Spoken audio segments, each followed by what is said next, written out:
Nicholas arrives at his destination and meets Sarah, the beautiful wife of Dr. David Merritt, with whom he will be working at a rural clinic. David Merritt is a dedicated doctor, a very kind man who often leaves his wife alone. Nicholas finds himself alone in the clinic while Merritt handles an emergency case miles away. Nicholas offers to accompany Merritt or handle the emergency himself, but Merritt disappointingly tells him to stay at the clinic. Nicholas is slightly disappointed by this. Nicholas is somewhat shocked to see the condition of the patients there. 80% of the population still believes in shamanic medicine. After getting acquainted with the surroundings, Dr. Nicholas begins his adventure as an immunization officer. Although conditions in Scotland and Uganda are vastly different, Nicholas is very happy and enjoys his new duties. He even takes the time to play football with the children. Nicholas is curious about why the women are singing incessantly. It turns out that their new president, Idi Amin, is visiting the village. Nicholas persuades Sarah to join him in watching Amin's speech in the village, and Sarah agrees to go. The story begins in Scotland, 1970. A group of young people have just graduated from medical school. Among them is Nicholas Garrigan. At home, Dr. Nicholas is welcomed with a simple dinner by his parents, who are also doctors. After dinner, Nicholas spins a globe and randomly selects his next service destination, which turns out to be an African country named Uganda. Credits roll, and soon Nicholas is in Uganda. The atmosphere is bright, cheerful, fertile, and full of activities and life. Nicholas is on a bus and befriends a young woman. A line of military vehicles and tanks pass by the bus, heading to a military coup to overthrow President Obote.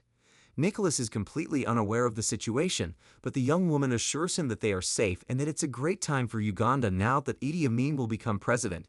Nicholas arrives at his destination and meets Sarah, the beautiful wife of Dr. David Merritt, with whom he will be working at a rural clinic. David Merritt is a dedicated doctor, a very kind man who often leaves his wife alone. Nicholas finds himself alone in the clinic while Merritt handles an emergency case miles away. Nicholas offers to accompany Merritt or handle the emergency himself, but Merritt disappointingly tells him to stay at the clinic. Nicholas is slightly disappointed by this. Nicholas is somewhat shocked to see the condition of the patients there. 80% of the population still believes in shamanic medicine. After getting acquainted with the surroundings, Dr. Nicholas begins his adventure as an immunization officer. Although conditions in Scotland and Uganda are vastly different, Nicholas is very happy and enjoys his new duties. He even takes the time to play football with the children. Nicholas is curious about why the women are singing incessantly. It turns out that their new president, Idi Amin, is visiting the village. Nicholas persuades Sarah to join him in watching Amin's speech in the village, and Sarah agrees to go. The villagers gather in large numbers in the field and warmly welcome their new president. Soon after, President Amin appears and delivers his speech, making sweet promises for his administration. The gathered citizens welcome him enthusiastically. When Nicholas is about to return to work after watching Idi Amin's speech, his car is chased by a group of Ugandan soldiers. They ask for help because President Amin has been involved in an accident. It turns out that the presidential car accidentally hit a villager's cow, injuring Amin's hand. Quickly, Dr. Nicholas takes action and provides first aid to Amin. Unable to concentrate on the bandaging due to the dying cow's moans, Nicholas impulsively takes a pistol lying in the car and shoots the cow, ending its suffering. Nicholas's action certainly catches the attention of the president's guards, but President Amin reacts oppositely. He is very cheerful after learning Nicholas is from Scotland. As a token of gratitude, Dr. Nicholas is invited by President Amin to exchange clothes. Amin mentions that his son Campbell is very fond of Scotland. That night, Nicholas invites Sarah to enjoy wine on the terrace. It turns out Nicholas has feelings for Sarah, but of course, Sarah rejects Nicholas's advances as she is already married. The next day, Nicholas is surprised by a knock on the door. Upon opening it, he finds Jota Waswa, Uganda's Minister of Health, visiting him. Waswa informs Nicholas that President Amin wants to speak with him. Naturally, Nicholas is excited and happily heads to the president's residence. To cut a long story short, Nicholas arrives at the president's residence, and soon after, President Amin arrives, displaying his usual humorous demeanor. Amin asks Nicholas to become his personal doctor. Initially, Nicholas refuses because he has a mission in another town. However, President Amin continues to persuade him, boasting that he never gets sick, so Nicholas's job would be much easier than in the town where he serves. Flattered by the high praise from the president, Nicholas's heart finally softened, and he agreed to become Amin's personal doctor. Having agreed to be Amin's personal physician, Nicholas was invited to a party that evening. While sewing clothes for the party, Nicholas saw civilians being arrested on the street. A British man who happened to be there mentioned that they were Obote's men. The evening arrived, and as promised, Nicholas went to the dinner party hosted by Amin. There, President Amin immediately introduced his 3 wives to Nicholas. The first wife was named Maliamu, the second Nora, and the third Kay. He was also introduced to the British High Commissioner, Mr. Perkins, and Mr. Stone, whom he had met earlier that day at the tailor's. After the dinner party, Dr. Nicholas was startled by a knock on the door from one of Amin's guards, informing him that the president was in pain. President Amin appeared to be in severe agony and was delirious. Nicholas examined Amin's abdomen and provided first aid. It turned out Amin was unable to pass gas because he had consumed beer with aspirin. Feeling better, President Amin then invited Nicholas to sit with him. He shared that since childhood he had lived with British soldiers due to his parents' separation. Amin's stories from the past made Nicholas even more sympathetic. The next day, Jonah introduced Nicholas to the hospital where he would be working. The government-built hospital was very modern and impressive. Dr. Nicholas met Dr. Junju, the former presidential physician, and encountered Mr. Stone again. Stone suggested they keep in touch with each other. Nicholas spent his days accompanying President Amin. While busy at the hospital, Nicholas was startled by gunfire. Dr. Junju explained that it was the work of Obote's men who had escaped from prison. Suddenly, one of the guards reported that President Amin's child had fallen ill. Amin's youngest wife, Kay's child, Mackenzie, fell to the floor in convulsions. Nicholas suggested that Mackenzie be taken to the hospital, but Kay refused because Amin did not allow it. Kay and her children had to live separately outside the palace since Mackenzie suffered from epilepsy. In the morning, President Amin knocked on Nicholas's door. As a reward for helping his child, Dr. Nicholas received a new car. President Amin and Nicholas immediately went for a ride in the new car. During the drive, Nicholas discussed Mackenzie's condition, which required hospital care, but President Amin told him to be quiet. At this point, Nicholas began to feel uneasy about Amin's attitude. While out driving, the car carrying Nicholas and Amin was ambushed by a truck. It turned out to be Obote's men targeting Amin. They were intercepted, and all of Amin's guards were killed. But fortunately, Nicholas's car managed to get past Obote's men.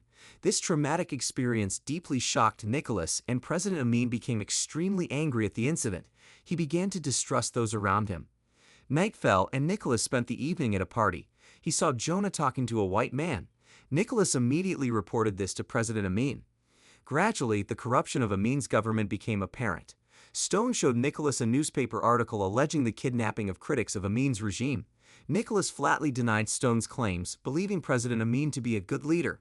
But Stone revealed that Jonah, the Ugandan Minister of Health, had also disappeared. He invited Nicholas to a drinking event with the man who wrote the article. Curious, Nicholas rushed to Jonah's office and, sure enough, found that the Minister of Health had been replaced. At the drinking event, Nicholas suspected that Jonah had fled to Tanzania and embezzled state funds. However, he learned that the white man Jonah met the previous night was a business partner from South Africa. This realization made Nicholas feel guilty about Jonah's disappearance. Feeling something was amiss in the country, Nicholas met with Amin and requested to return home. Naturally, his request was denied as his work in Uganda was not yet finished. Amin's persuasive promises convinced Nicholas to stay. Since Nicholas decided to stay, he was invited to another party. A woman named Joy was asked to keep an eye on Nicholas during the increasingly lively party. Nicholas drank whiskey and appeared very stressed at the time. He accidentally met Kay, who had also come to the party. Kay took Nicholas to a place because Amin's men were everywhere. It turned out that they had fallen in love with each other and made love that night. After they finished, Kay urged Nicholas to quickly escape from Uganda, but Nicholas chose to wait until the situation got really bad. Shortly afterwards, Nicholas returned to his house and found his belongings scattered. Worse still, his Scottish passport had been taken. Witnessing this, early in the morning, Nicholas went to Stone's house to report this and asked for help to return to Scotland. Stone then revealed a shocking fact. He showed photos as evidence of Amin's brutality. All citizens considered enemies of the government would be killed, including Jonah. Stone also asked Nicholas to kill Amin, and in return, he would help Nicholas leave Uganda. In short, the corruption of Amin's regime had become well known in other countries. Britain, once a close ally, had severed ties with Uganda. Instead of apologizing, Amin expelled the Asian population from his country. The expulsion of Asians was chaotic.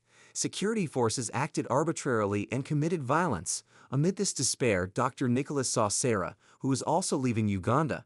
Nicholas was speechless. Sarah had already grown to hate Nicholas's attitude. Nicholas's problems became more complicated. He received a call from Kay, who informed him that she was pregnant due to their actions some time ago. Nicholas quickly sought help from Dr. Junju to perform an abortion. Of course, Junju refused because it was very dangerous for them. Reluctantly, Nicholas had to do it himself. While preparing the abortion equipment, Amin's men suddenly entered and took Nicholas to the president. In the office, Amin looked like a madman because British and American newspapers were mocking him. Amidst these growing problems, Nicholas suggested not expelling foreign journalists. As Nicholas was about to leave the room, he was held at gunpoint and asked to stay with the president. However, Nicholas had planned to perform the abortion on Kay that morning. After accompanying Amin in a press conference, Nicholas immediately went to see Kay. Unfortunately, Kay had already left the house. Knowing where Kay might be, Nicholas drove his car to a building. There he heard several people crying hysterically, and when he opened the door of one of the rooms, he found Kay had been mutilated by Amin's men. He saw his lover dead in a gruesome state. Nicholas went to meet Amin, who was watching pornographic videos. He then gave Amin some pills to poison him. Nicholas lied that the medicine was a headache reliever. Moments later, when about to leave Amin's residence, Nicholas's car was stopped and he was ordered to return. Apparently, Amin had learned of Nicholas's plan to escape. Amin then invited Nicholas to go to Entebbe airport to welcome the Palestinian plane hijackers. At that time, Palestine and Uganda had already become good friends. Inside the airport, the hostages, who were mostly Israelis, sat weakly, surrounded by soldiers. Dr. Junju and Dr. Nicholas were tasked with caring for the hostages. While distributing medicines, Nicholas saw Masenga bringing out poisonous pills. Masenga ordered a Ugandan soldier to take the pill. Seeing this, Nicholas stepped out to prevent it, and from here it was discovered that Nicholas had attempted to assassinate the president. Nicholas was captured and dragged to a place. In a supermarket, Nicholas was tortured by Amin's men, but Nicholas did not scream at all. Very disappointing. The president, who Nicholas had greatly admired, had indeed been proven to have massacred his own people. Seeing Nicholas dying, Dr. Junju took the initiative to help Nicholas by treating him. Dr. Junju advised Nicholas to stay alive and inform the world about Amin's atrocities in Uganda. Now Nicholas was trying to get on the plane used to pick up non-Israeli Sandra. Soon after, Amin's men returned and found that Nicholas had escaped. They accused Dr. Junju and immediately shot him. Finally, Dr. Nicholas managed to sneak among the hostages and escape to Scotland. From here, President Amin's corruption became known to the outside world. 48 hours later, Israel stormed Entebbe airport and freed all the hostages except one. In 1979, President Amin was overthrown and the people of Uganda swarmed the streets. During this regime's rule, about 300,000 Ugandans were killed and disappeared. Even so, after Amin was ousted from power, he was never punished and lived in Saudi Arabia until the end of his days. Thank you for watching. Please leave your movie recommendations and your favorite film genres in the comment section. Within 2 days, we will fulfill your request.